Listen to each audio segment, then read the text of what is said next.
화면에 보이시나요? 네. 예전에도 보여드렸던 적이 있는 장치인데 구슬들이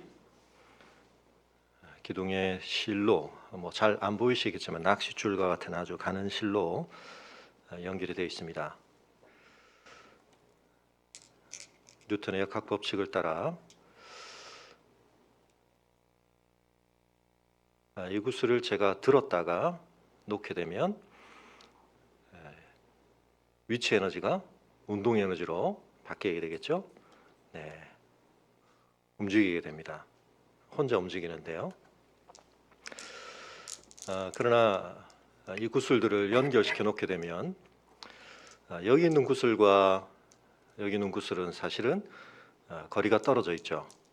그래서 만일 이 구슬의 운동 반경, 그것은 아마 이 실의 줄의 길이를 반지름으로 하는 원의 궤적이 아마 최대한의 운동 반경이 될 텐데 그 반경 안에 이 구슬의 위치가 있지 않게 된다면 이 구슬은 아무런 영향을 받지 않게 됩니다. 예를 들면 이런 상황이 되겠죠. 이런 상황이 된다면 이 구슬을 움직인다고 해서 이 구슬에는 아무 영향이 없습니다. 왜냐하면 이 운동 에너지가 전달될 수 있는 아무런 매개점이 연결점이 없기 때문입니다. 그러나 지금 이 구슬과 이 구슬 사이에 동일한 크기와 모양의 구슬들이 연이어 붙어 있는데 이제 이 구슬을 놓게 되면 어떤 상황이 벌어지는가?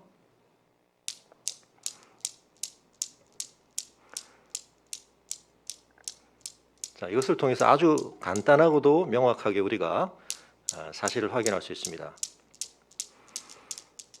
제 손에 의해서 높이 들려서 위치 에너지가 부여된 이 구슬이 낳게 되는 운동이 거리적으로 떨어져 있는 이 구슬에게 인과적인 영향을 미치게 되죠. 이유는 무엇입니까? 이제 그 사이가 떨어져 있지 않고 이제는 연결되어 있기 때문입니다. 물론 이 운동을 분석하는 것도 그렇게 간단하지는 않습니다. 이 실의 장력의 역할이라든지 공기의 저항이라든지 여러 가지가 이제 포함이 돼야 되겠지만 그런 변수들은 상당히 무시 가능한 단순한 지금 운동을 하고 있기 때문에 꽤 명확하게 우리에게 이 운동의 효과가 보여지고 있는데요. 자, 이 말씀을 드린 이유는 무엇인가? 요즘 이 인과성이라고 하는 것이 굉장히 중요한 우리의 관심이 되어버렸습니다. 코로나가 우리 모두에게 영향을 미친다.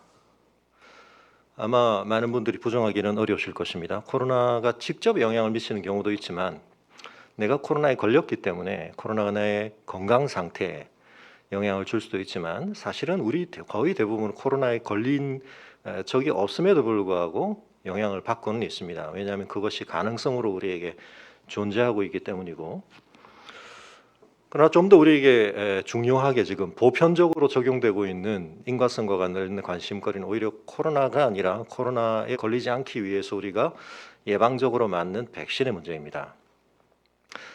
백신이 이 코로나를 예방하는 데 있어서 어느 정도의 인과적 효력을 갖는가? 그런데 좀 더 우리에게 지금 심각한 문제 중에 하나는 백신의 부작용이 어느 정도의 인과성을 낳느냐 하는 문제입니다.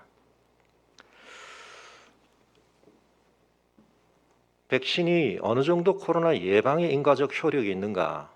그리고 그것이 혹 코로나를 치료하는 것보다 우리에게 훨씬 더 큰 비용을 치르게 만드는, 대가를 치르게 만드는 부작용에 있어서는 어느 정도 인과성이 있는 것인가?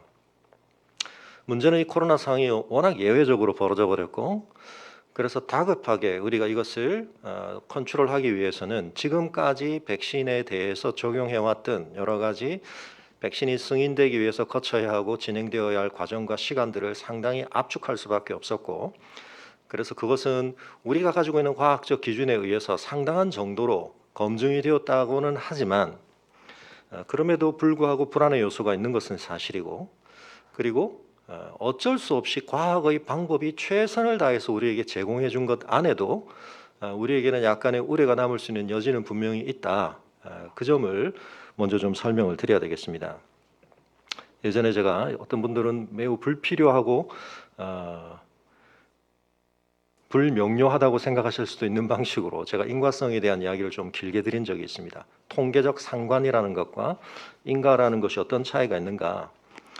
우리의 현실 속에서 어떤 요인들이 그런 양상을 드러내어 보여준다는 것과 그것이 곧 인과인가라고 하는 것 사이에는 구별이 필요하다. 왜냐하면 우리의 현실의 현 상태 안에는 우리가 관심을 가지는 여러 요소들이 지금 이러한 진자 운동과 같이 단순한 형태가 아니라 매우 복잡한 양상으로 뒤엉켜 있기 때문에 우리가 관심을 가지고 그 상관관계를 파악하려고 하는 요소들 사이의 진정한 관계성만을 들추어내어 보기는 굉장히 어렵기 때문입니다. 그래서 우리는 인과라고 하는 것과 현상적으로 우리가 통계를 통해서 파악할 수 있는 데이터 값 사이에는 상당한 구별이 필요하다라는 것을 알고 있는데, 물론 데이비드 휴մ 같은 사람은 아예 그 인과를 부정해 버리기도 했죠. 우리가 경험으로 알 수 있는 것만이 정확한 것이고, 인과라고 하는 것은 그 경험적 데이터, 인상에 대해 우리가 2차적으로 관념적으로 부여한 것에 불과하다. A와 B가 상시적으로 늘 항상 연결되어 나타난다. 얘가 움직이니까 얘가 움직인다는 사실이 우리에게 그게 꼭 인과냐 뭐 이런 철학적인 질문을 제기하기도 했습니다만, 그럼에도 불구하고 우리는 인과라고 하는 것이 분명히 뭔가 더 강한 영향력의 관계로서 존재한다는 것을 알고 있는데, 그래서 인과라고 하는 것을 확인하기 위해서는 좀 더 강한 필터를 통과할 필요가 있다. 그래서 그냥 현실적으로 그러하다는 것만 가지고는 안 되고 가정이라는 것을 통과해야 한다. 좀 더 강한 필터가 필요하다는 말씀을 드렸습니다. 그래야만 인과라고 우리가 직관적으로 인정하고 있는 그런 면들을 우리가 걸러낼 수 있는데, 그걸 과학이 가장 효과적으로 해내는 방식 중에 하나가 실험군과 대조군을 나눈 그러한 검증의 방식을 거치는 것이라고 말씀을 드렸는데요. 근데 거기서 임의적인 선택이라고 하는 것이 굉장히 중요한 역할을 합니다. 우리가 알고 싶은 것은 현상계에 있는 모든 대상에 대한 것이지만 그 대상 전부를 실험의 대상에 참여시키는 것은 물리적으로도 비용적으로도 시간적으로도 자원에 있어서도 부족할 뿐만 아니라 때로는 윤리적이나 여러 가지 다른 이유 때문에 어렵기 때문에 우리는 이 관심을 가진 전체 모집단 중에서 표본이라는 것을 택하게 됩니다. 샘플을 취하게 됩니다. 근데 그때 임의성이라고 하는 것이 중요한 이유는 뭐냐면, 우리가 선택하게 된 표본이 가지고 있는 개별 한 개체의 특성들은 저마다 다르지만 독특한 것들이지만 그 수가 어느 정도 이상을 차지하게 될 때 그 대상들의 평균 값을 내게 되면 우리가 관심을 가지고 있는 어떤 요인과 관련하여 전체가 가지고 있을 상태를 그 표본들이 대표해 줄 수 있다. 이것이 굉장히 중요한 측면입니다. 그러므로 거기 어떤 선입견이나 편견이나 다른 것이 개입되지 않도록 우리는 매우 임의적으로 뽑아야 한다. 자, 그러고 나면 그렇게 선택된 표본을 또다시 둘로 나누는데 여기에서도 임의적이어야 합니다. 여기서 임의성이라고 하는 것은 결국 우리가 관심을 가지는 어떤 측면과 관련하여 우리가 그룹을 선택하거나 나눌 때마다 전체의 특성이 그 양쪽으로 고르게 분포가 된다는 것을 보장해 주는 방편입니다. 자, 그렇게 실험군과 대조군을 나누게 되면 우리는 한쪽에는 우리가 관심을 가진 원인의 요소를 다 투여를 하고 한쪽에는 그것을 다 주지 않습니다. 그랬을 때 결과값이 어떻게 나타나는가라고 하는 것을 보면 우리는 거기서 인과를 포착한다 그렇게 생각을 하는데요. 이유는 왜 그런가 하면 앞서 말씀드렸던 것처럼 우리가 가정을 하는 것입니다. 담배와 폐암의 관계, 담배를 피우면 폐암이 정말 걸리는 건가와 관련해서 계속된 담배 회사와 의료계 쪽 또는 피해자들 사이에 법적 공방이 있습니다만 아직까지도 이것의 법적 인과적 책임에 대한 문제에 있어서는 여러 가지 다른 결론들 또 판단들이 계속 실험을 거치고 있는데요. 제일 좋은 실험은 뭡니까? 지구상에 존재하는 모든 사람에게 일정 시간 담배를 피게 만들고 그랬을 때 그 사람들에게서 폐암이라는 값이 얼마나 나타나는가를 보게 되는 것입니다. 근데 사실은 그것은 윤리적으로도 또 실험적으로도 가능하지 않죠. 현실에 있는 모든 사람의 여건과 전혀 다를 바 없는 똑같은 우주가, 평행 우주가 하나도 존재한다고 한다면 거기에 있는 사람들이 우리와 모든 것은 동일하되 딱 한 가지 측면, 모두가 담배를 핀다는 측면에 있어서만 다른 대안현실, 가상현실이 존재하고, 또 하나의 가상현실, 우리의 지금 현실과 모든 것이 같은데 모든 구성원들이 담배를 피지 않는다는 점에 있어서만 딱 다른 현실, 모든 것은 같다고 가정을 하는 것입니다. 그 두 가지 현실이 존재할 때 그 두 현실에서 나타나는 결과가 폐암의 발생의 빈도수를 조사하면 인과가 포착되는 것이다, 이렇게 우리가 생각을 하는 거거든요. 근데 문제는 이런 가상 세계를 만들 수가 없습니다. 그런데 앞서 말씀드렸던 두 번의 임의적 선택을 통한 실험군과 대조군의 한쪽에는 모두 그 값을 주고 한쪽에는 값을 주지 않게 되면 이 샘플들을 뭐로 간주할 수 있느냐. 조금 전에 말씀드린 하나의 가상세계, 지금의 우리 세계와 모든 측면이 다 똑같이 우리가 고려할 수 있든 없든 모든 것이 다 같지만 모든 구성원이 담배를 핀다는 점만 다른 세계에서 샘플링을 직접 한 사람들과 같은 대상이 누구냐? 그 실험군의 상태입니다. 이해가 되시나요? 우리의 현실과 모든 측면이 우리가 고려를 할 수 있던, 관심을 가지든 아니든 모든 요소가 다 같대 딱 하나, 모두가 담배를 피지 않는다는 점만 동일한 세계, 가상세계죠. 에서 직접 표본을 추출한 것처럼 여길 수 있는 대상이 두 번의 임의적 샘플링을 통해서 대조군으로 형성된 그룹이라고 간주를 할 수 있는 것입니다. 그래서 이 둘 사이의 차이는 실제 가정적 세상의 차이로 여길 수 있다. 여기서 임의적, 임의화 실험 설계를 통한 실험군, 대조군이 우리에게 인과를 포착할 수 있는 굉장히 중요한 방법이 되는 것입니다. 그런데 문제는 제가 물리적으로 이런 간단한 샘플을 가지고 시도를 하는 것처럼 꽤 복잡하지만 그런 실험군, 대조군 조작이 가능한 대상도 있고 다룰 수 있는 주제도 있지만 그렇지 않은 것들이 굉장히 많습니다. 그리고 문제는 제가 말씀드린 이것이 굉장히 이상적이기 때문에 실제로 이 임의적 샘플링을 하는 과정들 자체가 정말 전체를 대피할 수 있을 만큼의 샘플인가 하는 데서부터 여러 가지 착오들이 생기게 되는 것입니다. 그래서 거기서 모두 나온 값들이 통계적으로 어느 정도의 값을 보인다 할지라도 인과성이 완벽하게 검증됐다고 말하기에는 어려운 측면이 있습니다. 그러므로 거기는 예외들이 있을 수밖에 없습니다. 제가 지금 이 말씀을 드리는 것은 백신을 맞는 것에 대한 공포심이나 두려움을 자극해드리기 위한 것이 아니고 우리가 할 수 있는 최선의 방법을 써도 거기에는 한계가 있을 수밖에 없는 것이 우리의 상황이다. 일단 저는 백신을 맞았습니다. 그러나 여기에 대해서 종교적이든 특별히 기독교 종말론적이든 아니면 정치적이든 다른 음모론으로 백신을 피하려고 하는 것에 대해서 제가 말씀을 드리는 게 아니라 과학이라고는 우리가 가진 방편의 근본적인 영역 안에 한계가 있다는 것입니다. 그래서 백신을 맞았는데 어떤 사람에게는 백신을 맞았기 때문에 생긴 결과와도 같은 심각한 증상이나 심지어는 사망을 하는 사례가 되었을 때 인과성 검토가 어려운 이유가 여기 있습니다.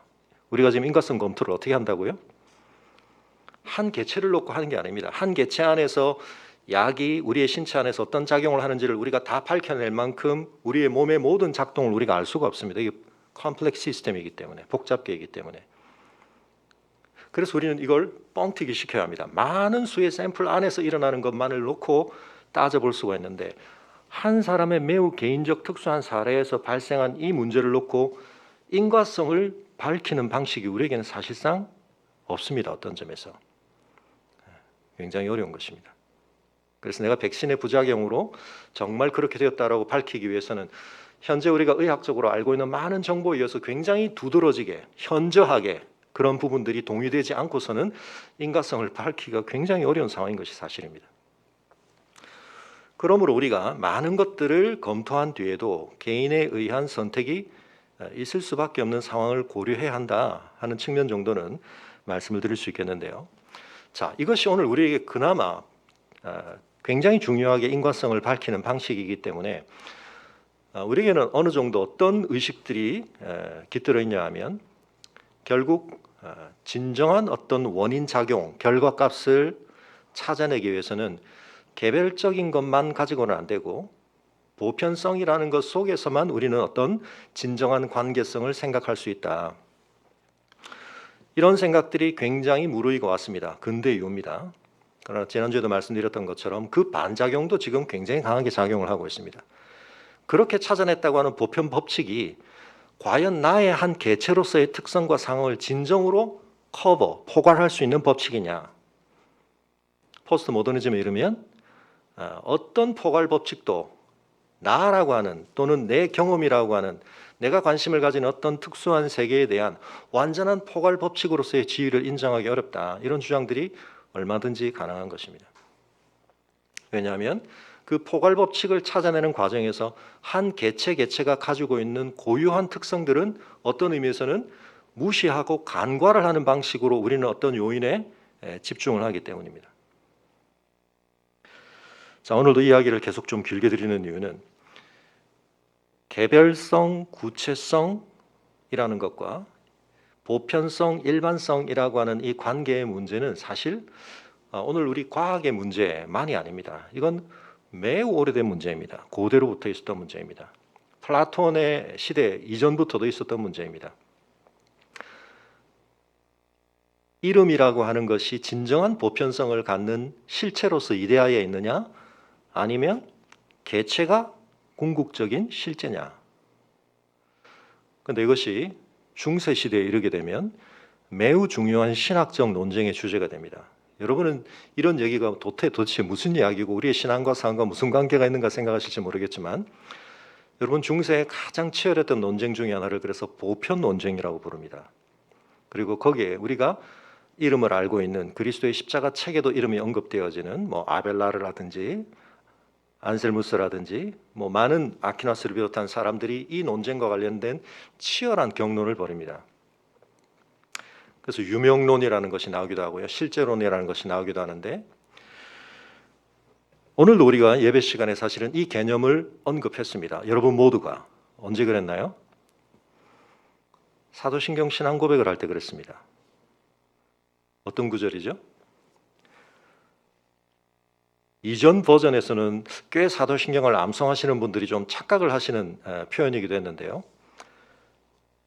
거룩한 공교회와 성도가 교통하는 것을 믿습니다라고 이해를 하시는 분들이 많았습니다. 다시 말하면 우리가 믿는다고 고백하는 내용 중에는 교회와 성도 사이에 교통이 있다는 걸 믿는구나, 이렇게 오해를 하시는 분이 계신데, 지금 새 번역에는 좀 더 정리가 잘 되어 있습니다만, 거룩한 공교회를 믿습니다가 하나의 고백입니다.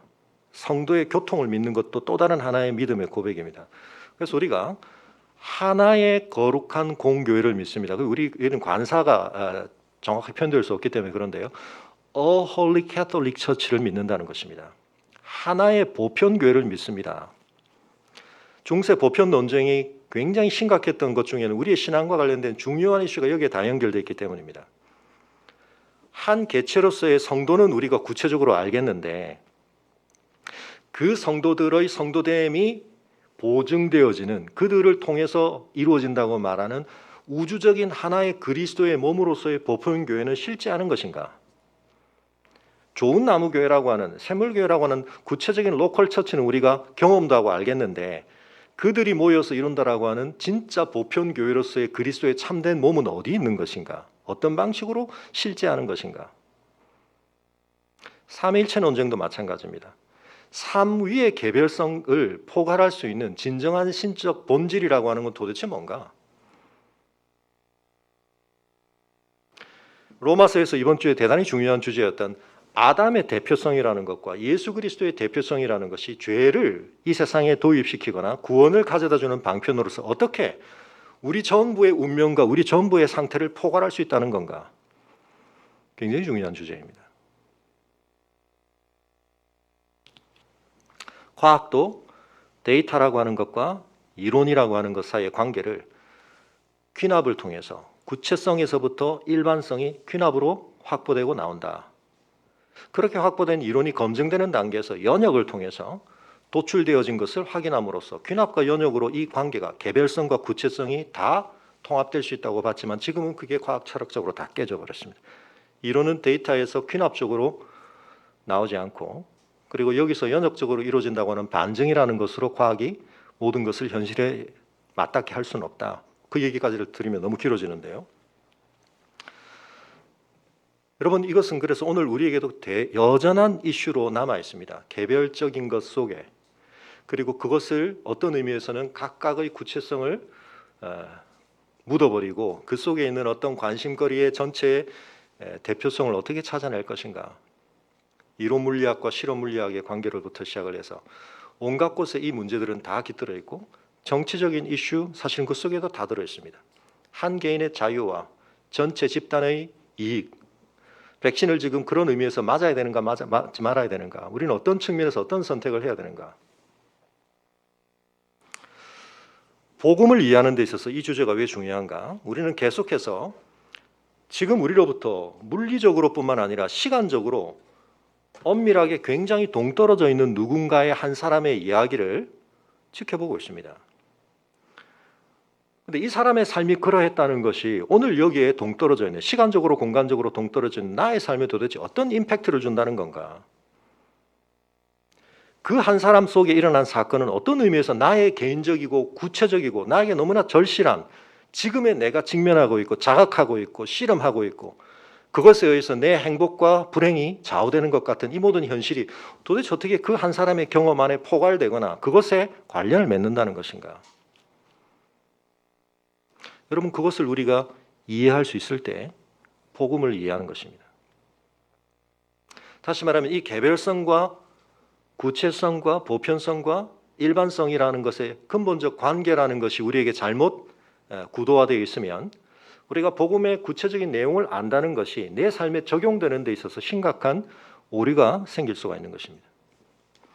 그래서 중세 신학자들은 이 관계성 자체를 어떻게 우리가 정립해야 될 건가 하는 것을 놓고 굉장히 많은 논쟁을 하기도 한 것인데요. 우리는 오늘날 상당한 정도로 과학에 의해서 보편성에 대한 상당한 어떤 이해는 성숙되어 있지만 또 포스트 모더니즘적인 강조점 속에서 우리는 굉장히 이것을 선택적으로 사용을 하고 있습니다. 어떤 이슈는 굉장히 보편적인 틀을 가지고 보는 눈이 어떤 이전 시대 사람들보다 발달했지만 또 어떤 점에 있어서는 우리는 그 보편성을 허울이라고 생각하고 유명론으로 취급하고 실제 하는 건 개별적인 거야. 이 양자의 혼돈과 어지러움 속에서 우리가 사실은 살아가고 있는데 이것이 신앙 안에도 고스란히 드러나고 있습니다. 내가 그냥 하나님의 어떤 직통 계시를 받듯이 내가 뭔가 기도를 했는데 하나님이 응답을 주시거나 내 마음속에 어떤 놀라운 뭔가 정서적인 고양됨이 있거나 그게 가장 중요한 하나님의 은혜의 방편이다. 아니다, 말씀이 중요한 방편이다. 뭐 이런 논쟁 속에도 다 깃들어 있는 것입니다. 여러분, 지금 세계사적으로 볼 때 지금 코로나라고 하는 이 눈에 잘 보이지던 하나의 바이러스가 우리 모두에게 지금 보편적 이슈입니다. 그런데 이 문제 잠시 제쳐두고 최근에 있어서 우리 전 세계 사람들에게 가장 보편적인 이슈를 던지는 공간이 하나 있죠. 어디입니까? 아프간이라는 곳입니다. 그런데 우리에게 어떤 이전의 사건들이 없었다면 우리도 그냥 언론을 통해서 보여지는 것만큼 정도로 그 공간에서 일어나고 그 상황 속에서 벌어지는 일들이 우리에게 임팩트가 있었겠죠. 그런데 우리에게는 좀 다른 상황이 생겨버렸습니다. 2007년에 연결고리가 있기 때문에 이 2007년의 연결고리 때문에 이 사건은 우리에게 좀 남다르게 와닿는 사건이 되고 말았습니다. 개인사적으로 저에게는 제 인생에 여러 시기에 발생했던 사건들 가운데 저의 정체성이나 또 저의 많은 측면을 좀 새롭게 만든 사건은 2001년에 일어났습니다. 제가 그전까지는 누군가의 자녀, 아들이기만 했는데 이제 한 생명의 부모가 되는, 아빠가 되는 경험을 하게 됐죠. 근데 바로 그 며칠 뒤에 20년 전 어제죠. 9.11 사태가 벌어지게 됩니다.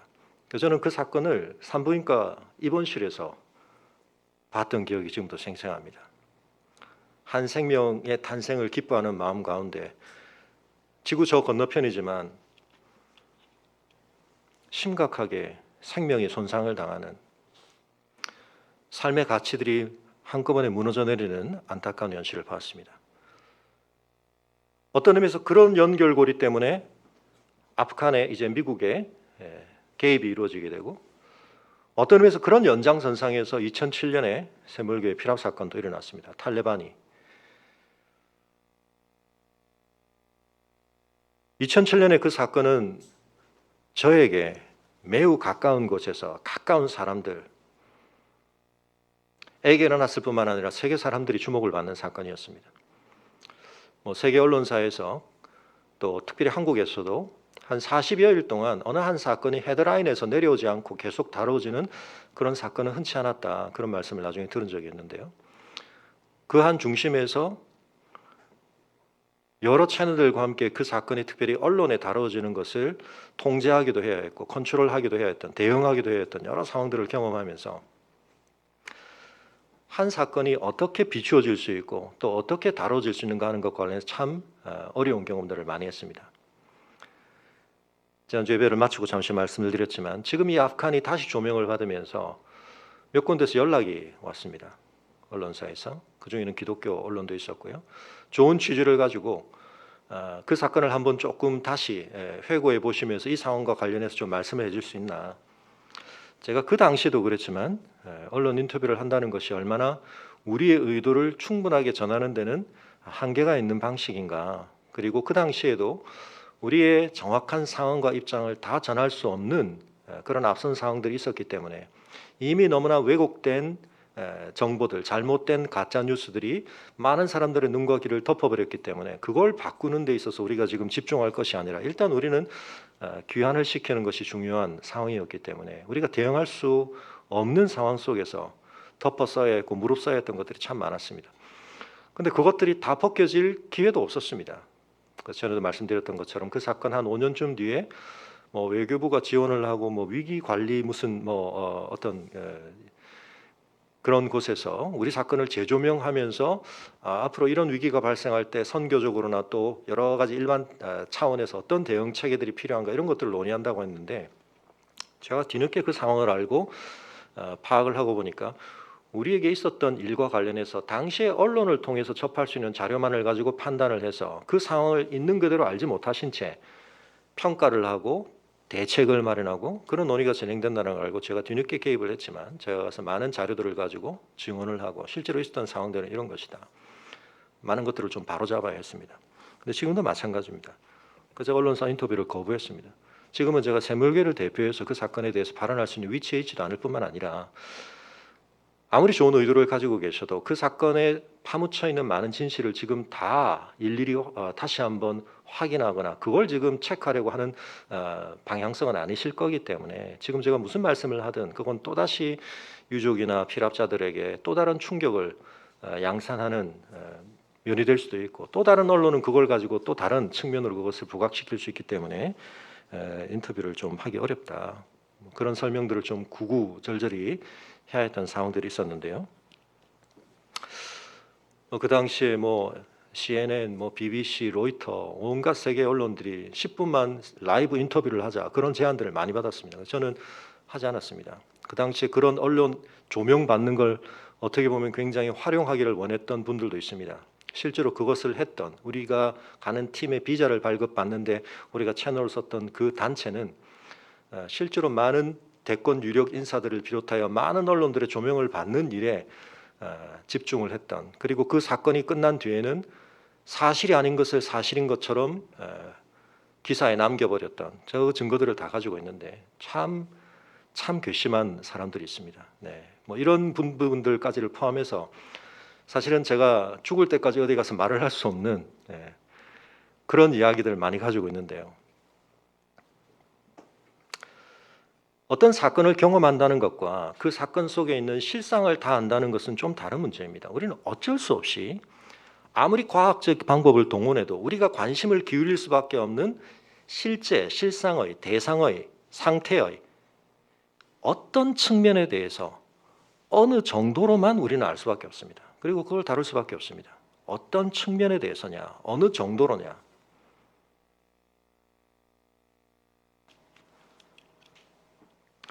그런데 우리 모든 인생들에게 있어서 우리 각자는 매우 고유하고 개별적이고 특수한 상태에 있고 우리의 삶의 상황들 속에 얽혀 있지만 로마서에서 바울이 선포하듯이 우리가 들어야 할 이 복음은 우리 모두에게 예외 없이 가장 보편적인 문제에 대한 가장 보편적인 하나님의 답을 주고 있다. 도대체 이 보편성은 어디서 어떻게 우리에게 확인될 수 있는 것인가? 우리는 대뜸 아니 거기에 대해서 실험군 대주군으로 한번 테스트를 해보셨나요? 그런 질문을 하고 싶을지도 모릅니다. 그리고 우리는 암암리에 그런 어떤 필터를 사용해서 예수 그리스도라고 하는 한 사람의 삶에서 일어난 이 사건에 대해서 나는 관계가 없어. 오늘 내 삶과 그 사건 사이에는 너무나 큰 시간적이고 공간적인 갭이 있기 때문에 인간적인 임팩트를 나는 인정할 수 없어. 뭔가 그 관계성을 우리가 생각하거나 또 인정한다고 하더라도 그것을 우리는 굉장히 부분적으로 받아들이거나 판단하고 있을 가능성도 많이 있습니다.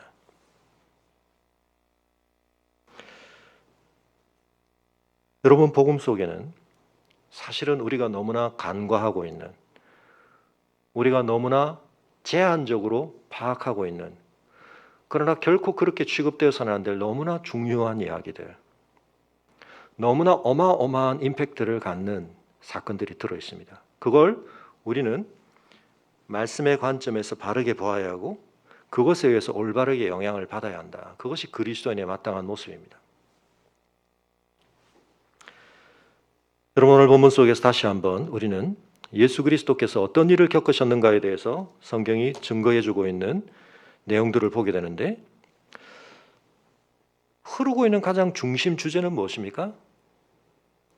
빌라도를 놀라게 만들었던, 예수님께서 침묵으로 일관하시는 대응 모드를 유지하시지만 유독 그 이슈에 대해서만 반응하시는, 그리고 그 반응의 모습 속에서 빌라도도 놀랄 수밖에 없었던, 뭔가 충격을 받을 수밖에 없었던, 무시할 수 없었던 그 이슈가 뭐죠?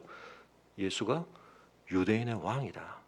다만 이것은 민족적인 왕의 개념을 넘어서서 유대인들이 하나님으로부터 받았던 그 언약이 예고하고 있었고 보증하고 있었던 하나님의 통치를 이 세상에 실현할, 그러나 그것을 가장 먼저는 이스라엘이 경험하고 이스라엘 안에서 그것이 실현되기 때문에, 즉 이 땅 위에 하나님의 통치를 대리적으로 실현하는 일에 있어 하나님의 인정을 받은 권한과 자격을 분명하게, 그리고 권능을 부여받은 그리스도 참된 왕이다라고 하는 사실입니다.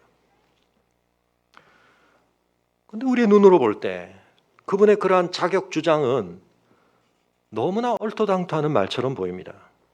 그런데 성경은 그걸 우리에게 훨씬 더 부각시키고 있습니다. 빌라도의 결정 뒤에 로마 군병들이 예수님을 어떻게 대했는가?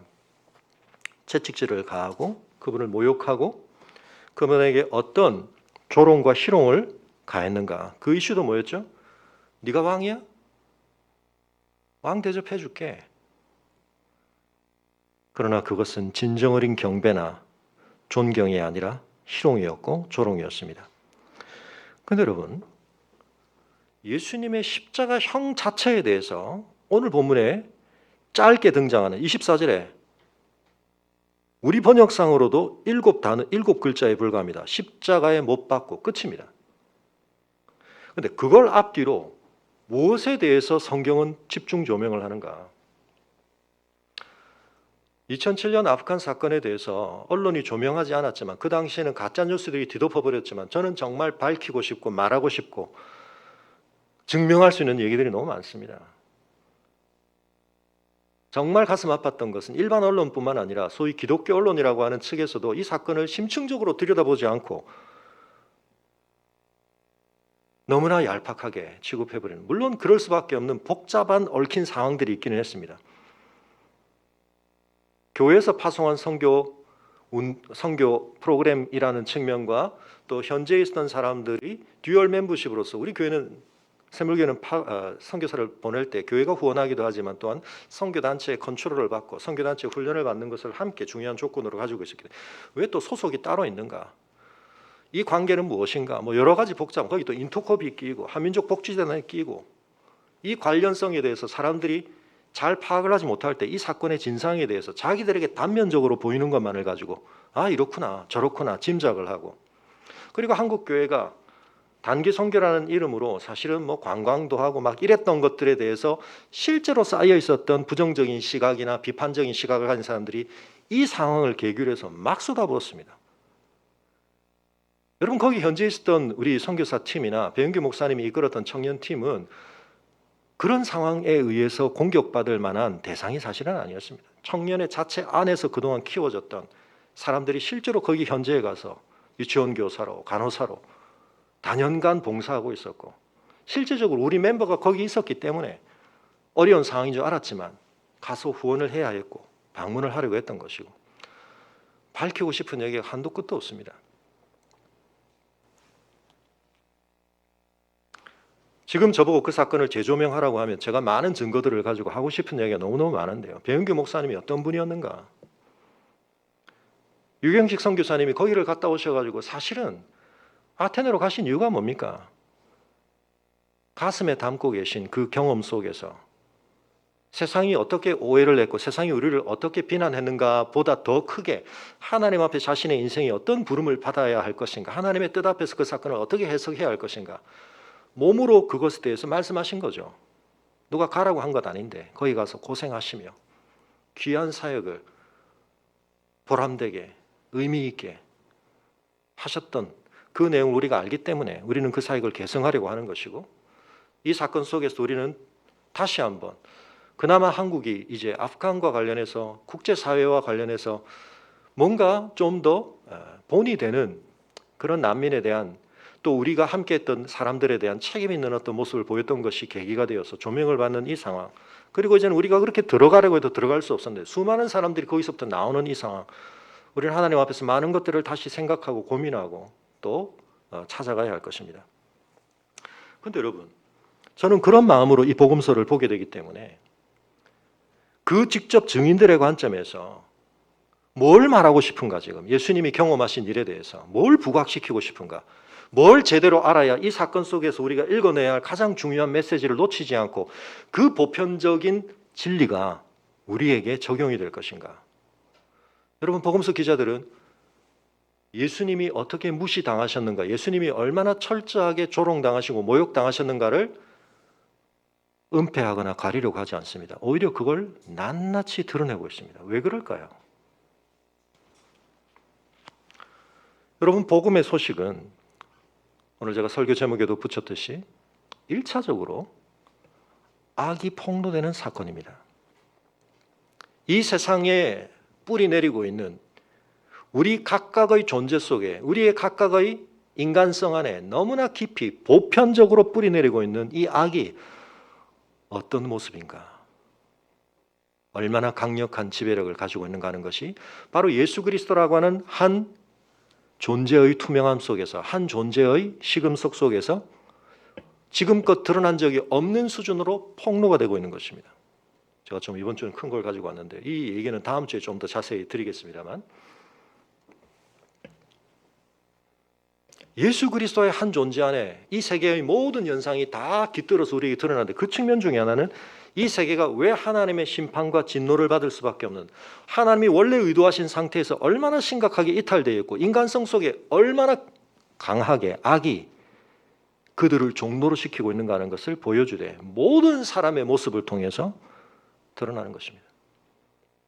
지금까지 예수님의 제자들, 그중에 가룟 유다는 말할 것도 없고, 종교 지도자들, 빌라도, 로마 군병, 예수님의 이 처형을 지켜보는 수많은 사람들, 여러분 심지어 오늘 본문에 누구까지 동원됩니까? 예수님 곁에 버젓이 함께 동일한 처형을 받고 있는, 누구보다 예수님과 같은 처지에 있는 그 사람들이 예수님을 조롱합니다. 네가 무슨 유대인의 왕이야?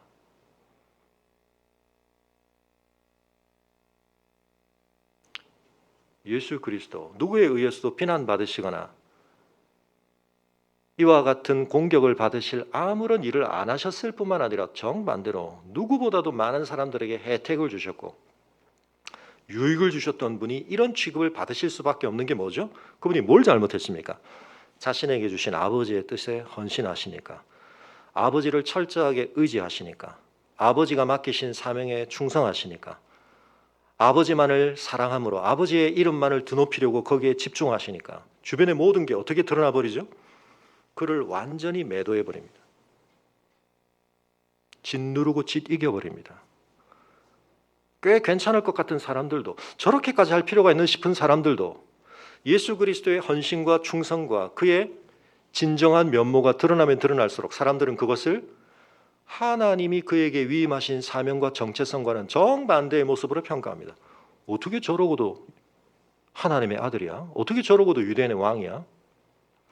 근데 여러분, 이 판단은 결국 뭐가 잘못됐다는 걸 보여주는 거죠? 예수 그리스도가 잘못된 게 아니라 이 세상이 얼마나 잘못되어 있는가. 철저하게, 심각하게.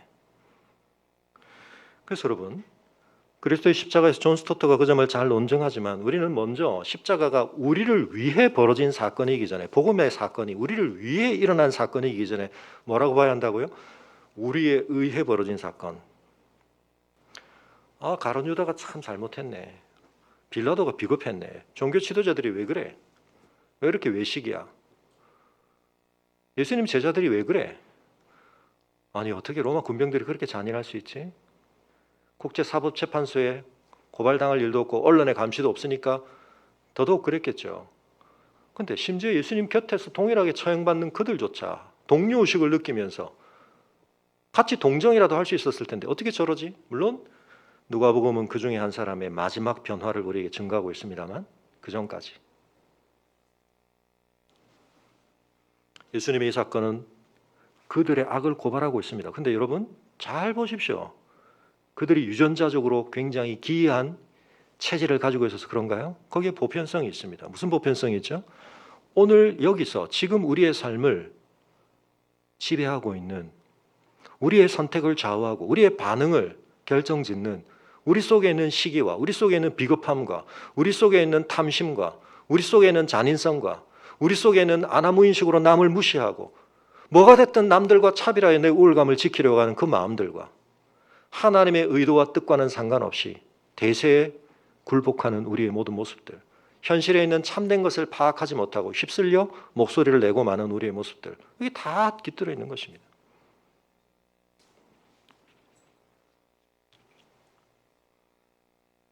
십자가는 전 우주적으로 죄가 얼마나 총체적인 하나님 나라의 저항, 세력으로서의 뿌리를 가지고 있는가, 그 파괴적인 영향이 얼마나 엄청난 것인가 하는 것을 여실히 보여주고 있습니다. 언뜻 보면 그래도 참 다행이다 싶은데요. 로마 군병들이 조력자를 불렀습니다. 여러분 그것은 배려가 아니었습니다. 형장까지 가야 되는데 못 가고 말면 지금 이 과정은 다 로마에 대해서 저항한 사람들을 본보기적으로 시위하는 용인데 예수님께서 여기서 중간에 쓰러져 버리시면 그 일이 완성되지 못하는 것입니다. 책임을 다하지 못하는 것입니다. 그래서 한 사람을 부른 것입니다. 이 사람에 대해서도 우리가 여러 가지 생각해 볼 것들이 있기는 한데요. 사도행전에 보면 이 구레네 지역이라는 것이 2장 10절에 보면 이미 오순절 때에 많은 사람들이 몰려왔던 지역의 근처 지역이라는 것도 온 것도 있고 6장 9절에 보면 구레네에 이미 유대인들의 회당도 있었고 11장에 보면 그리고 13장에도 보면 이 구레네가 안디옥 교회가 나중에 중요한 역할을 하는 데 있어서 중요한 사람들이 거기 출신들이 많습니다. 그리고 결정적으로는 로마서 16장에 누구 이름이 나옵니까? 이 중에 한 사람 루포의 이름, 이 시몬의 아들 루포의 이름이 나오는데 그가 동일 인물인가에 대해서는 약간 논란이 있습니다만 1961년인가 사실은 고고학적으로 발굴이 하나 되었는데요. 자신을 시몬의 아들이라고 말하는 알렉산더, 구레네 알렉산더라고 밝히는 사람의 유골 단지가 묘비가 발견이 됐습니다. 그런 사람이 실제 있을 수 있는 가능성에 대해서 오늘날 우리가 보고 있는데, 근데 여러분 이 사람은 아마도 이 유월절과 또 이 예루살렘 절기를 지키기 위해서 온 사람이었을 텐데 아무 자기의 자발성과는 상관없이 로마가 이런 식으로 사람들을 차출하죠. 그래서 예수님께서 산상수훈에 뭐라고 말씀하십니까? 나를 억지로 누가 동행하게 할 때 심지어는 거기에 더해서 얼마를 더 동행해줘라. 여러분 그것이 로마에 의해서 이런 취급을 받던 사람들에게는 얼마나 민족주의적 차원에서 저항감이 생기는 말씀이었을지 모릅니다. 로마가 가자 그러면 어떻게 그걸 거부하고 저항 시위를 할 건가를 예수님이 안 가르치시고 더 가줘라? 예수님이 씨름하고 계신 것은 로마의 권세를 깨뜨리시는 그 시대의 어떤 의미에서는 모든 사람에게 보편적 과제였겠으나 오늘 우리가 볼 때는 한 시대에 국한된 과제에 집중하시는 그런 운동을 하신 게 아닙니다. 로마가 그렇게 징발을 했는데 그들의 의도는 뭐죠? 사실은 자신들의 잔인성이 과도해서 어떻게 보면 그 채찍질에서 진도 조절을 잘 못한 것입니다. 강도 조절을 잘 못해서 예수님께서는 사실은 그 전날부터 잠을 못 주무시고 이리저리 넘겨다니시면서 몸과 마음이 지쳐 계신 상황 가운데 채찍질을 당하셨는데 빌라도가 가능하면 이 정도로 해서 사람들의 만족을 주기 위해서 했던 그런 채찍질이었기 때문에 좀 더 평소보다 강도는 셌을 수 있고 그것을 감당하시는 예수님의 상태는 훨씬 더 취약했을 수 있고 그래서 그들이 사실은 형장까지 이 정도 상태면 충분히 가리라고 판단할 수 있었던 어떤 기준에서 지금 문제가 생긴 것입니다. 그걸 만회하기 위해서 그냥 시몬을 부른 것이죠. 예수님의 옷이 다 찢기지 않고 보존되었다? 아유, 그나마 그래도 옷이라도 남았네. 여러분, 십자가형이라는 건 사실은 모든 수치심을 다 주는 거기 때문에 옷을 발가벗겨는 방식으로 처형이 많이 이루어졌는데 물론 유대인들의 경우는 그걸 너무 수치스럽게 생각했기 때문에 신체 일부를 가렸을 수도 있지만 어쨌든 겉옷과 속옷까지를 다 벗겨냈는데요. 근데 그 옷을 자신들의 전리품처럼 형 집행자들이 취하는 것이 일반적인 관리였습니다. 근데 그것을 사실은 천의 관점에서 찢어갈 수도 있었는데 그렇게 하지 않고 옷을 어떤 면에서 보존했다?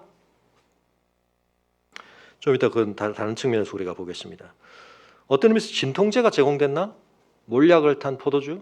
그런 면도 있을 수 있습니다. 잠언 31장 16절에 보면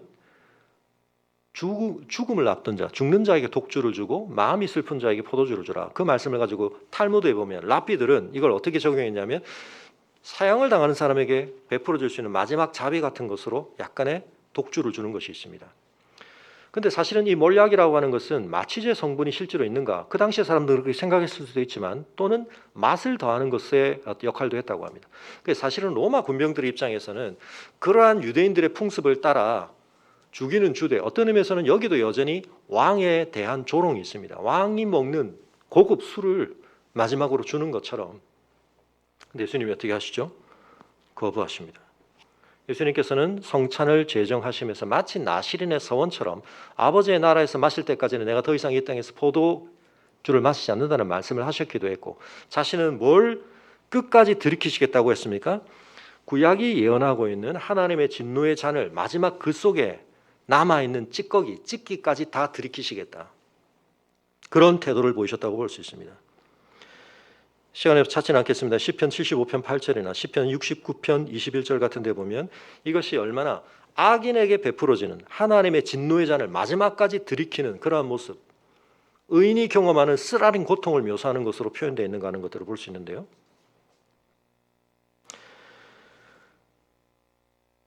십자가형을 마지막으로 실행하기 전에 소위 크룩스 데크사타라고 하는 이제 X자형도 있고 크룩스 코미사라고 하는 T자형도 있는데 예수님이 짊어진 크룩스 이미사 우리가 알고 있는 조금 더 이렇게 이제 비율이 이렇게 된 것인데 파티블룸이라고 하는 가로만 짊어지고 가신 거죠. 그러고 나서 이제 세로 위에다가 예수님을 매달게 되는데 이 과정들을 진행하는 모든 것들 속에서 예수님이 육체적으로 경험하신 게 사실은 굉장히 힘드시지만 조명하고 있는 건 뭐냐면 그분에게 가해진 조롱과 모욕 같은 것입니다. 종교 지도자들을 비롯해서 수많은 사람들이 말로서 그분을 공격합니다. 지난주에도 말씀드렸던 것처럼 우리의 존재성과 정체성이 부정될 때 내가 지탱하고 싶은, 내가 실현하고 싶은 그것과 괴리가 되는 그러한 주장들을 계속 만나게 될 때 그것은 우리 영혼의 가장 쓰라린 경험인데요. 여러분 그것을 심지어 하나님의 이름을 빗대어서 하나님이 너를 아끼시니 하나님 너를 위하신다며 근데 왜 네가 이러고 있느냐 조롱을 합니다. 여러분 이런 상황들 속에서 우리가 다음 주에 있는 구절에서 더 자세히 보겠지만 시편 22편을 잠깐 보겠습니다. 예수님께서 십자가 위에서 하셨던 말씀은 한 번도 하나님을 엘로힘적인 하나님으로 언급하신 적이 없는데 그 언급을 하신 바로 그 인용이죠. 시편. 시편 22편 1절 내 하나님이여 내 하나님이 어찌 나를 버리셨나이까 어찌 나를 멀리하여 돕지 아니하옵시며 내 신음소리를 듣지 아니하시나이까. 자기가 지금 처해 있는 상황은 하나님께부터 완전히 외면당한 상황, 하나님께 기대하고 또 경험했던 것과 하나님이 뭔가 완전히 달라지신 태도, 나를 버리시지 않고서 내가 어떻게 이런 일을 겪을 수 있지 싶은 그런 상황을 경험하고 있는 것입니다. 하나님이여 내가 낮에도 부르짖고 밤에도 잠잠하지 아니하오나 응답하지 않으십니다. 그럼에도 불구하고 하나님이 어떤 분이신가 고백하죠. 하나님은 찬송 중에 계시는 주요 거룩하신 분이시다. 우리 조상들에게 의뢰하였고 그들을 건지셨던 그 하나님, 그들이 주께 부르짖음에 구원을 얻었고 주께 의뢰하여 수치를 당하지 않았었는데, 근데 나는 지금 어떠냐는 것입니다. 나는 지금 그 이스라엘의 지난 역사의 보편적인 하나님의 어떠하심이 왜 이 개별적이고 특수한 나의 상황 속에는 적용이 되지 않느냐는 것입니다. 나는 벌레 같고 사람이 아닌 것 같습니다. 나는 사람의 비방거리요 백성의 조롱거리에 불과합니다. 나를 보는 자는 다 나를 비웃으며 입술을 비축거리고 머리를 흔들며 말하되 그가 여호와께 의탁하니 구원하실걸? 그를 기뻐하시니 건지실걸? 하나님 널 기뻐하신다며 건지시겠지. 네가 하나님을 그렇게 열심히 의지하는데 하나님이 구원해 주시겠지. 그런데 상황은 그렇지 않다는 것입니다. 오직 주께서 나를 모태에서 나게 하시고 내 문의 젖을 먹을 때 의지하게 하셔서, 하나님 이 생명 하나님 주신 게 아닙니까? 제가 생명을 계속 지탱할 수 있었던 것도 제 의지로 제가 원해서 했던 것 아니고 하나님이 주신 생명인데, 내가 날 때로부터 주께 맡긴 바 되었고 모태에서 나올 때부터 주는 나의 하나님이 되셨는데 왜 이제 와서 나를 멀리하십니까? 멀리하지 마옵소서. 환난이 가까우나 도울 자 없나이다. 많은 황소가 나를 에워싸며 바산의 힘센 소들이 나를 둘러쌌으며 내게 그 입을 벌림이 찢으며 부르짖는 사자 같으니이다. 나는 물같이 쏟아졌으며 내 모든 뼈는 어그러졌으며 내 마음은 밀랍 같아서 내 속에서 녹았으며 내 힘이 말라 질그릇 조각 같고 내 혀가 입천장에 붙었나이다. 주께서 또 나를 죽음의 진토 속에 두셨나이다. 개들이 나를 에워쌌으며 악한 무리가 나를 둘러 내 수족을 찔렀나이다. 내가 내 모든 뼈를 셀 수 있나이다. 그들이 나를 주목하여 보고 뭐라고요? 내 겉옷을 나누며 속옷을 제비 뽑나이다. 여러분 이사야 53장이 그렇듯이 시편 22편은 마치 누가 곁에서 예수님이 겪고 있는 일을 스냅 사진을 찍은 것처럼 보여주고 있는데, 여러분 예수님이 이 말씀을 마지막 부르짖음으로 택하셨다는 것은 다음 주에 우리가 좀 더 생각을 하겠습니다만, 여러분 이 비참한 일들, 완전하게 무시당하는 이 모든 상황 속에서, 완전한 조롱을 경험하고 있는 이 상황 속에서 도대체 이 이슈, 예수가 진짜 유대인의 왕인가, 모든 사람에 의해서 부정당하고 있는 이 상황 속에서 우리는 그것이 진리라는 것을 알아들어야 하는 것입니다. 오늘 제가 설교 제목을 그렇게 붙였습니다. 이 사건은 이 세계 속에 하나님의 통치를 거부하고 하나님의 은혜에 등 돌리며 인생들이 택한 그 죄의 길이 파생시키는 모든 악이 총집결해서 총체화되어서 가장 깊이 있게 적나라하게 드러나는 사건입니다. 그런데 그 사건 속에서 뭐가 드러나고 있다고 성경은 우리에게 말하고 있는가?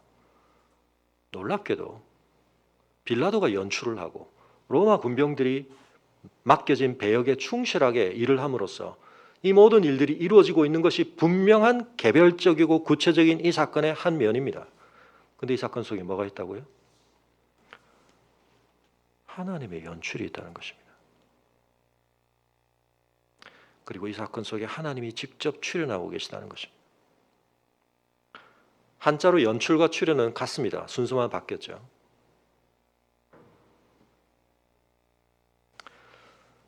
맷 데이먼이라고 하는 배우가 있는데 그 배우가 중퇴를 하긴 했지만 영화를 하기 위해서 하버드도 다니다가 중퇴를 하고 오디션을 보고 막 그러면서 어느 정도 배역도 따는데 이제 거기에 한계가 생기고 더 이상 불러주는 데가 없으니까 벤 애플렉이라고 하는 절친과 시나리오 하나를 씁니다. 심혈을 기울여서. 그리고 이제는 영화 제작사들이 관심을 보이게 됩니다. 근데 거기 조건을 붙입니다. 시나리오만 사겠다고 했지만 내가 주인공을 하겠다. 그래야 된다. 왜? 자기가 썼으니까. 자기가 제일 잘 알죠. 어쩔 수 없이 결국 그 조건이 받아들여서 탄생한 영화가 굿윌 헌팅입니다. 어마어마하게 흥행을 했죠. 그 이야기 속에 자기의 의도와 생각을 심었기 때문에 자기가 제일 잘 연기할 수 있었고 그래서 직접 자신이 그 주인공으로 출연을 한 거죠. 여러분, 예수 그리스도는 그저 이 사람 저 사람에게 떠넘겨지시고 내어 던져지시는 분인 것처럼 보이지만 우리가 이 십자가를 볼 때 우리에 의해서, 그들만에 의한 것이 아니라 우리의 악에 의해서 벌어진 사건임과 동시에 이 사건 속에는 그 악을 제어하시고 그 악의 주권을 깨트리시는 하나님의 통치의 드라마가, 하나님의 이 세상을 온전히 바로잡으시는, 그 악을 심판도 하시고 그 악을 극복하게 하시는, 그 악이 더 이상 삼키고 짓누를 수 없는 진정한 생명이 이 창조 세계 속에 새롭게 언약의 성취로서 출현하게 만드시는 하나님의 놀라운 연출과 결단과 직접 행하심이 있습니다. 그런데 오늘 제가 설교 제목을 붙이면서 의미 하나를 좀 더 담아봤습니다. 여러분, 어학사전에 살펴보시면 출현이라고 하는 한자어에는 또 다른 뜻이 하나 있습니다. 우리가 배역으로서 어딘가에 출현했다가 아니라 출현의 어떤 뜻이 있죠? 일종의 기부와 같은 의미가 좀 있죠. 찾아보시면 내 소유나 내 뭔가를 손해보고 심지어는 그것을 희생해서 누군가에게 뭔가를 혜택을 주는 것, 기여를 하는 것, 컨트리뷰션의 의미가 있다. 그것이 출현입니다. 하나님께서 궁극적인 하나님의 통치를 실현하실 의도를 포기하신 적이 없다. 하나님은 그것을 오히려 그 악이 가장 절정으로, 야, 이 상속자를 죽여버리면 이 포도원은 우리께 되겠구나라고 하는 착각 속에, 죄의 가장 어리석음 속에서 그 죄가 가장 극렬하게 드러나는 그 상황 속에서 하나님은 하나님의 통치를 실현하고 계시는데 우리가 예상한 것과 완전히 다른 모습으로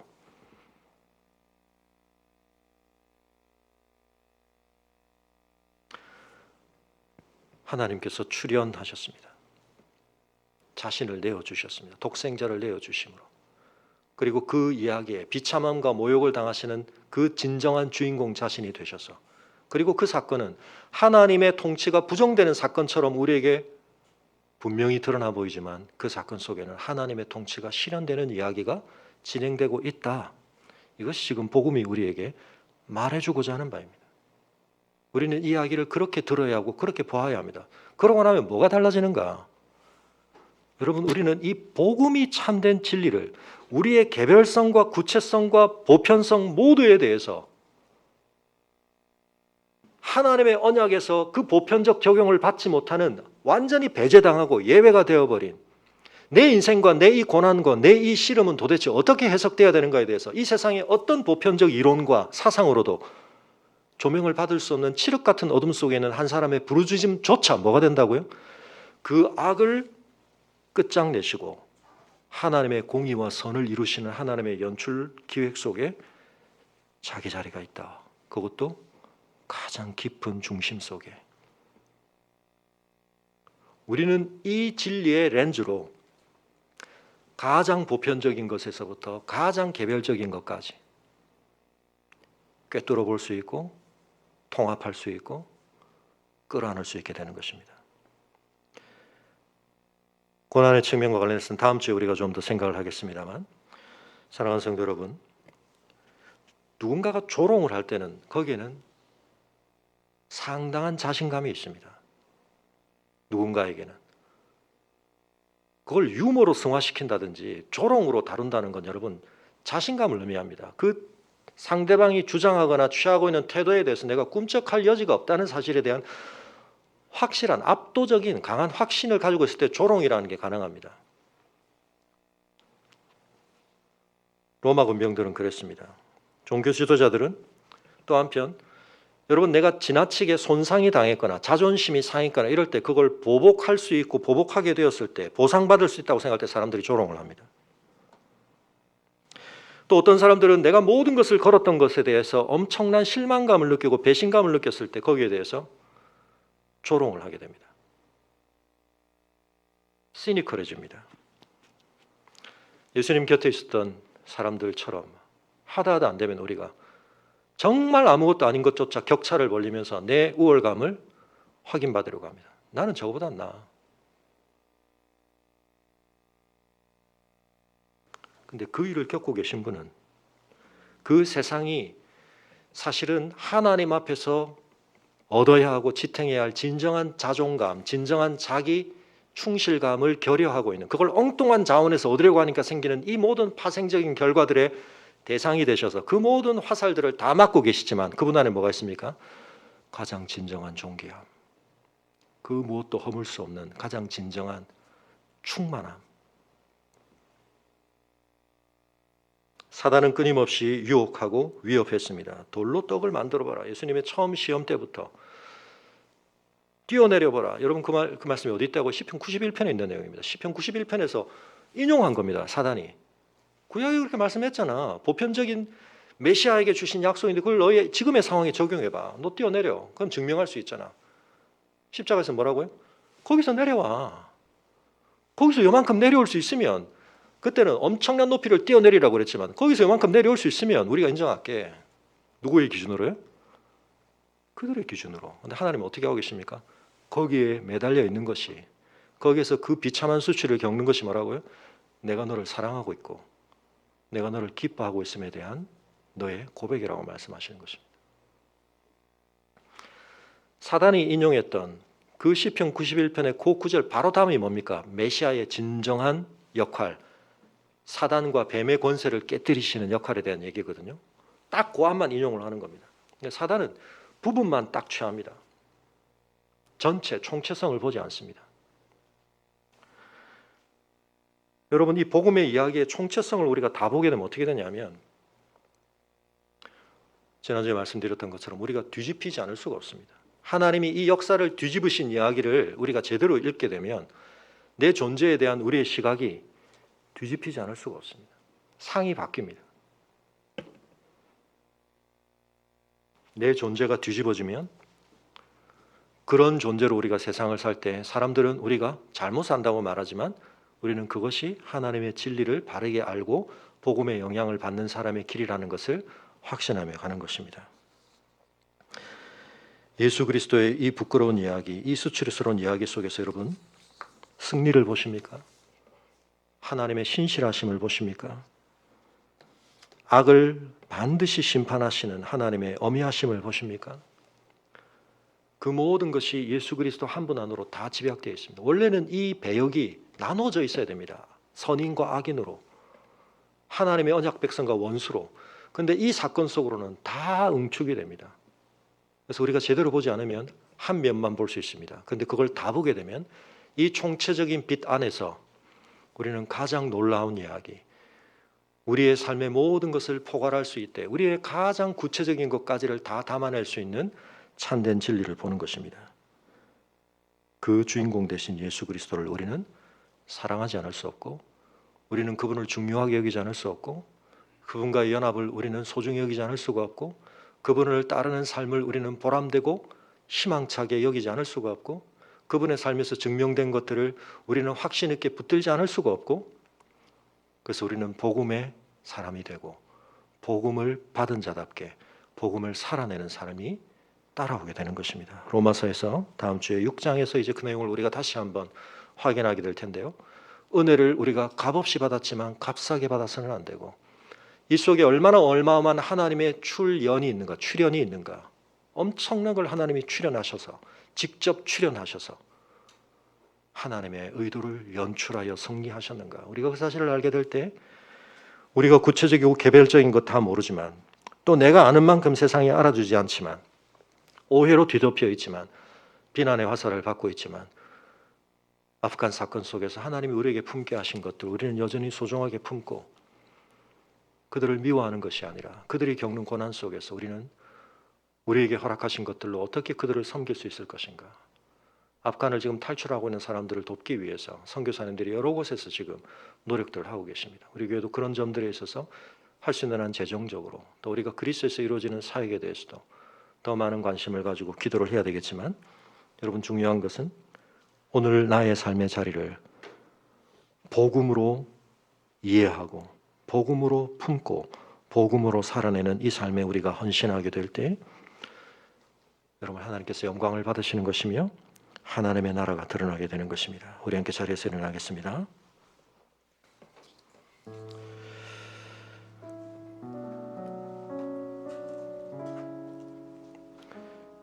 이사야 53장에서 이 정말 말도 안 되는 상황,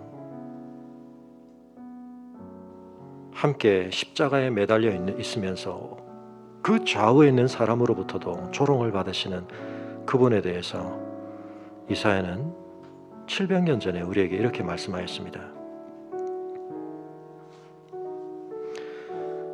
그는 곤욕과 시문을 당하고 끌려갔으나 그 세대 중에 누가 생각하기를 그가 살아있는 자들의 땅에서 끊어지면 마땅히 형벌받을 내 백성의 허물 때문이라 하였으리요. 그는 강포를 행하지 아니하였고 그의 입에 거짓이 없었으나 그의 무덤이 악인들과 함께 있었으며 그가 죽은 후에 부자와 함께 있었도다. 여호와께서 그에게 상함을 받게 하시기를 원하사 질고를 당하게 하셨은즉 그의 영혼을 속건제물로 드리게 이르면 그가 씨를 보게 되며 그의 날은 길 것이요 또 그의 손으로 여호와께서 기뻐하시는 뜻을 성취하리로다. 그가 자기 영혼에 수고한 것을 보고 만족하게 여길 것이라. 나의 의로운 종이 자기 지식으로 많은 사람을 의롭게 하며 또 그들의 죄악을 친히 담당하리로다. 그러므로 내가 그에게 존귀한 자와 함께 몫을 받게 하며 강한 자와 함께 탈취한 것을 나누게 하리니 이는 그가 자기 영혼을 버려 사망에 이르게 하며 범죄자 중 하나로 헤아림을 받았음이니라. 그러나 그가 많은 사람의 죄를 담당하며 범죄자를 위하여 기도하였느니라. 우리의 눈앞에 기이하게 보이는 이 사건은 이미 하나님의 기획 의도 속에 있었던 사건입니다. 그러나 누구도 그 사건이 벌어질 때 그 현장에서 그것을 다 알아볼 수는 없었습니다. 그러나 이제 우리는 보아야 합니다. 신약 통독을 하시면서 로마서 말씀의 복음을 다시 한번 확인하시면서 예수 그리스도 안에서 일어난 이 일이 얼마나 구체적이고 개별적이고 예외적인 사건이면서 가장 보편적이고도 가장 놀라운 이 역사를 새롭게 하는 인과적인 임팩트가 있는 사건인가 우리가 다시 한번 기억하며 그 눈으로 내 삶을 보게 하시고 이 복음이 제공하는 능력과 지혜와 결단으로 오늘 우리의 삶을 살아내게 하여 주옵소서. 함께 기도하겠습니다.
주님 큰 영광 받으소서.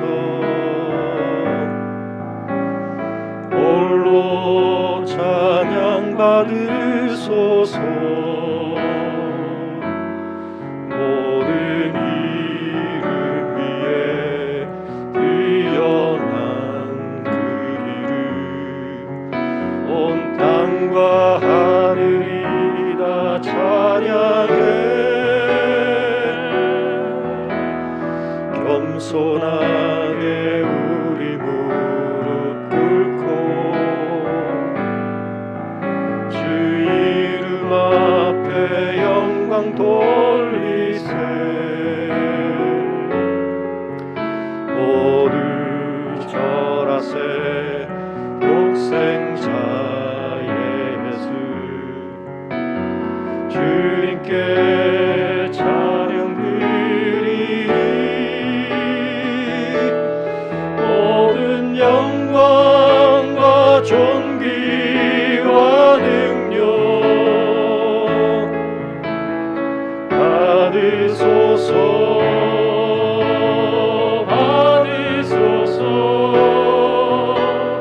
영광과 존귀와 능력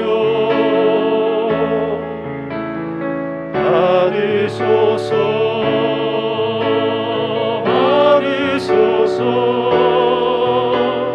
그리스도 살아계신 하나님.